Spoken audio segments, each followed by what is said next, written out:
Assalamualaikum warahmatullahi wabarakatuh. Waalaikumsalam warahmatullahi wabarakatuh. Pemirsa Bisa Bagus yang dirahmati Allah Subhanahu wa taala. Alhamdulillah bertemu kembali dengan saya Kasih Penma Kementerian Agama Kota Malang dalam acara Prisma Prestasi Madrasah Kota Malang. Hari ini saya kedatangan seorang tamu kepala madrasah yang berada di salah satu wilayah Kota Malang, tepatnya di Kecamatan Kedung Gandang. Saya akan sapa dulu beliau. Assalamualaikum. Waalaikumsalam warahmatullahi wabarakatuh. Alhamdulillahirabbil alamin. Selamat datang di acara Prisma Kementerian Agama Kota Malang. Beliau supaya bisa memperkenalkan diri langsung kepada pemirsa, mari kita dengarkan. Silakan. Terima kasih Bapak Kasih Penma. Nama saya Munir, Kepala MI Nurul Huda 1 Malang. Baik, Pak Munir, begitu aja ya saya panggil. Siap. Kalau boleh tahu, Bapak sudah berapa lama menjadi kepala madrasah di Kecamatan Kedung Gandang ini? Waduh, kayaknya malu ini kalau disampaikan sejak 2008 ya, jadi 10 tahun lebih. 17 tahun ya. Alhamdulillahirabbil alamin. Ya. Ternyata memiliki pengalaman yang panjang ya. Oleh karena itu tertarik saya untuk mengundang beliau di sini karena dalam rekam jejak yang sempat saya catat, madrasah ini memiliki prestasi-prestasi bukan hanya di lokal, bukan hanya regional, tetapi juga sampai ke nasional. Mungkin bisa diceritakan Pak, supaya teman-teman kepala madrasah khususnya bisa mendapatkan ya informasi ya praktik baik. Mungkin prestasi yang bisa dicetak itu kapan, sampai level apa, bidang apa begitu. Terima kasih Bapak Kasih, para pemirsa. Alhamdulillah yang sampaikan tadi bahwa saya lama jadi kepala madrasah, karena itu ada perjuangan yang lama memang dari sejak madrasah kita itu from zero istilahnya begitu ya. Dari murid sekitar waktu itu ketika pertama menjabat itu 160-an, sekarang alhamdulillah 640. Masya Allah. Ya, jadi melalui perjalanan yang memang juga istilahnya kita dengan teman-teman, alhamdulillah saya sampaikan bahwa kita untuk ibaratnya ayam itu Ustaz, kalau ayam itu kalau sudah bertelur maka harus menetas agar menjadi berkembang. Maka untuk menetas kita harus mengkerami ya, mengerami itu sehingga bisa bertelur kemudian menetas semakin berkembang lagi. Dan itu yang kita lakukan. Awal-awal kita menjadi kepala madrasah, saya ada teman-teman yang sevisi begitu, sejalan seperti itu, sehingga kita ajak ngobrol. Kadang memang ya betul-betul angkrem. Pulang sekolah itu tidak pulang, kadang sampai sore, bahkan sampai malam kadang-kadang.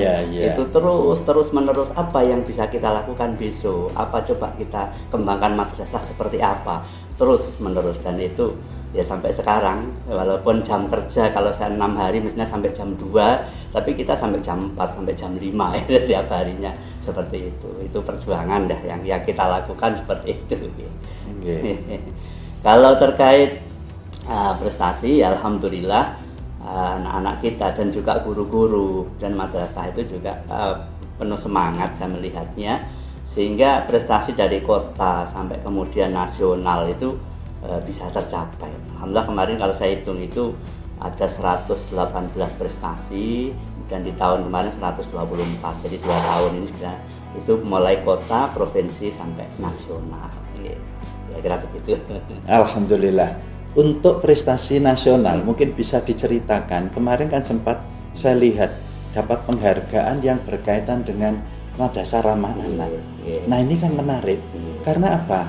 Pada prioritas Menteri Agama, saya baru terima ya edaran tentang prioritas Dirjen Pendis terutama.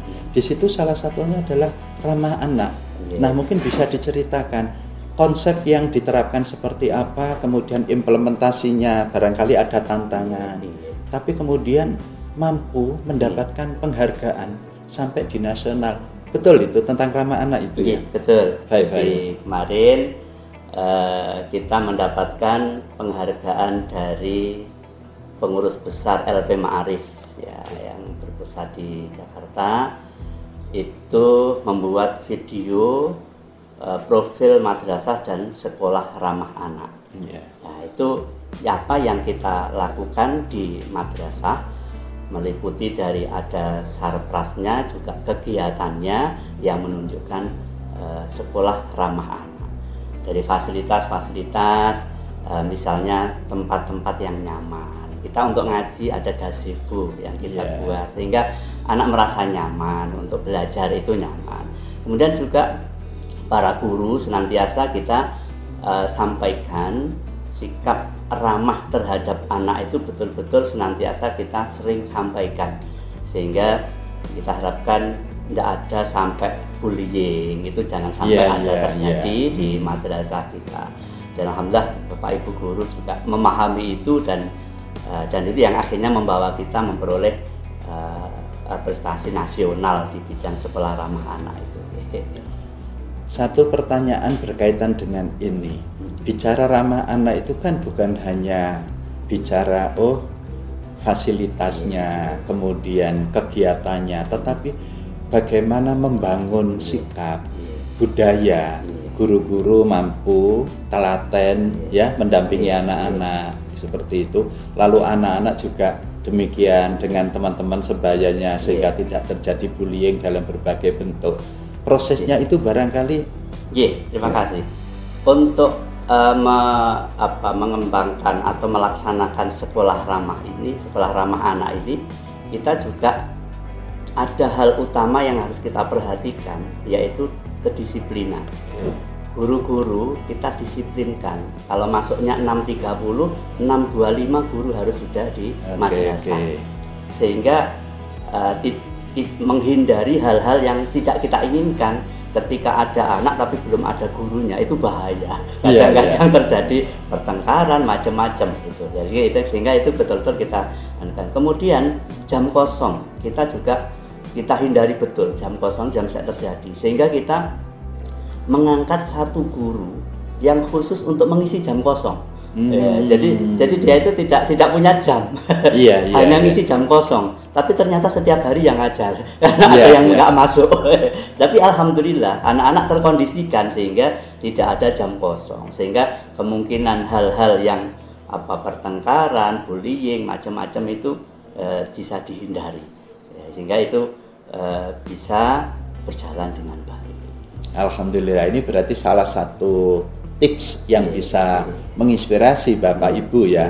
Jadi untuk menerapkan madrasah ramah anak itu bukan hanya bicara fasilitas, bukan hanya bicara giat-giat, tetapi bagaimana membangun membangun karakter. Salah satu adalah karakter disiplin tadi. Dengan kedisiplinan itu ternyata bisa muncul tentang pendidikan ramah anak. Saya juga mencatat bahwa ada inovasi di lembaga panjenengan. Ini ada madrasah yang membuka kelas internasional. Betul. Bagaimana itu? Alhamdulillah, berkat ini juga dukungan Bapak Kasih Bedma yang dulu ikut studi banding studi tiru di Sidoarjo. Alhamdulillah setelah itu kita ngomong dengan guru-guru, gimana, berani nggak? Berani ternyata. Alhamdulillah berani. Kemudian kita buka kelas internasional, dan alhamdulillah ICP ini, International Class Program ini alhamdulillah berkembang, sehingga tahun ini kita insya Allah menerima 2 kelas. Biasanya 1 kelas, saat tahun ini 2 kelas. Dan secara keseluruhan biasanya reguler itu kita 3 kelas, ICP 1 kelas. Tahun ini insya Allah reguler 4 kelas, yang ICP 2 kelas, hampir 6 kelas. Tahun untuk yang tahun ajaran baru nanti. Alhamdulillah. Jadi dukungan dari panjenengan, termasuk yang pernah jenengan sampaikan waktu ngamen kita ngamen itu, jadilah yang terbaik kalau nggak ada terbaik, jadilah yang berbeda atau yang pertama Dan alhamdulillah seperti ICP ini program kita ini insya Allah madrasah pertama ICP di Malang Raya, insya Allah. Keren. Dan hal-hal lain kita juga alhamdulillah selama ini yang pertama.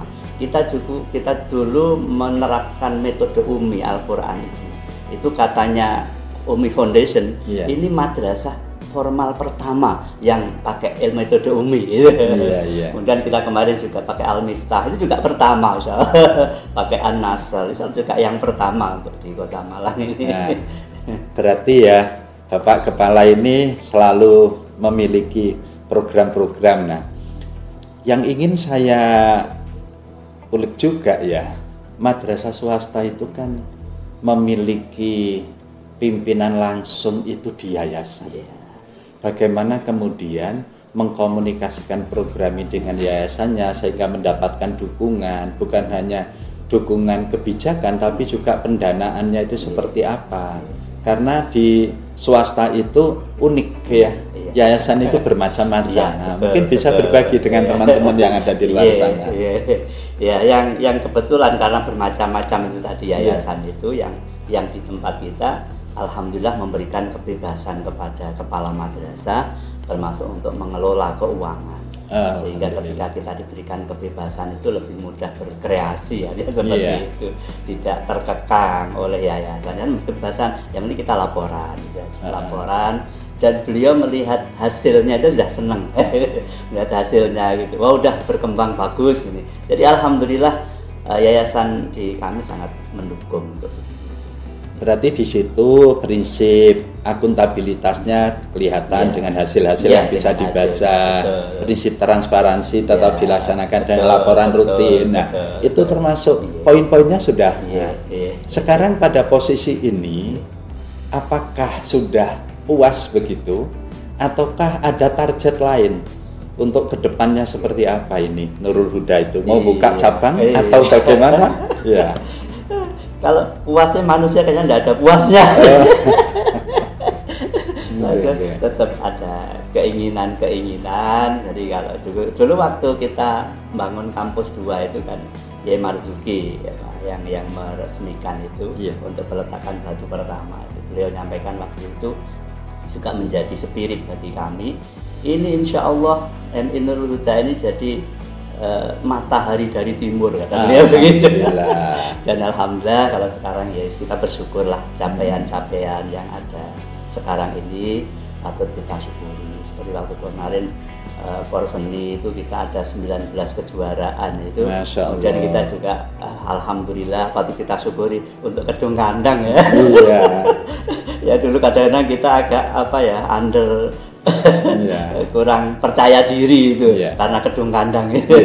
Ya alhamdulillah ada capaian-capaian seperti itu yang kita melihat juga kadang-kadang wah ini adalah kita lebih capaian kita daripada kadang yang kita sekolah yang kita lihat lebih mahal. Kita lebih murah tapi alhamdulillah punya prestasi yang baik. Berarti itu berkah. Ya alhamdulillah. Berkahnya ada di sana. Terus MI Nurul Huda sekarang posisinya sudah begitu mendapatkan kepercayaan tinggi dari masyarakat. Terbukti tahun ini akan membuka reguler 4 kelas, kemudian ICP-nya 2 kelas. Itu untuk ukuran madrasah swasta udah besar. Karena kalau dikembangkan ke depan kali 6 jenjang, itu nanti sudah sekitar 1000 murid nanti ketika 6 tahun lagi. Bagaimana kontribusi Nurul Huda terhadap madrasah sekitar? Mungkin ada aspek-aspek yang barangkali tidak untuk sendiri, tapi mungkin di KKM-nya, di KKG-nya dengan madrasah. Kemudian di Kedung Kandang kan banyak teman-teman. Banyak. Kita berupaya untuk berbagi gitu. Kalau secara fisik kadang-kadang meja kursi yang sudah kita ada pembaruan maka kita tawarkan kepada teman-teman. Juga selain kepada MI kita juga ke RA kan. RA nanti kita adakan pelatihan gratis untuk guru-guru RA, kita laksanakan di tempat kita sehingga kita yang membiayai semuanya. Jadi kita ingin ada istilahnya ya berbagilah dengan teman-teman yang ada di sekitar madrasah kita. Alhamdulillah, terima kasih. Yang terakhir tentunya ada pesan untuk teman-teman, untuk kepala-kepala madrasah swasta, baik di jenjang MI yang ada di Kedung Kandang atau di Kota Malang, monggo. Pada teman-teman kepala madrasah di Kota Malang, mari bersama-sama kita maju bersama. Kalau madrasah maju bersama, insya Allah madrasah Kota Malang akan hebat, akan maju, akan mendunia gitu. Alhamdulillah. Berarti tagline-nya Kementerian Agama Iya. di Dirjen Pendidik ya. Iya. Jadi kalau madrasah itu maju, bermutu, mendunia. Iya. Alhamdulillah. Bapak Ibu sekalian, para pemirsa yang kami muliakan, demikian perbincangan kami dengan salah satu kepala madrasah inspiratif di Kota Malang, Bapak Munir, yang pagi ini sudah berbincang-bincang. Mudah-mudahan apa yang beliau sampaikan mampu menginspirasi kita para pejuang di bidang pendidikan di Madrasah Kota Malang. Demikian kami sampaikan. Selamat berpuasa, Pak. Mudah-mudahan amalan kita diterima Allah Subhanahu wa taala. Demikian, terima kasih atas perhatiannya. Wallahul muwaffiq li aqwamit thoriq. Wassalamualaikum warahmatullahi wabarakatuh. Waalaikumsalam warahmatullahi wabarakatuh.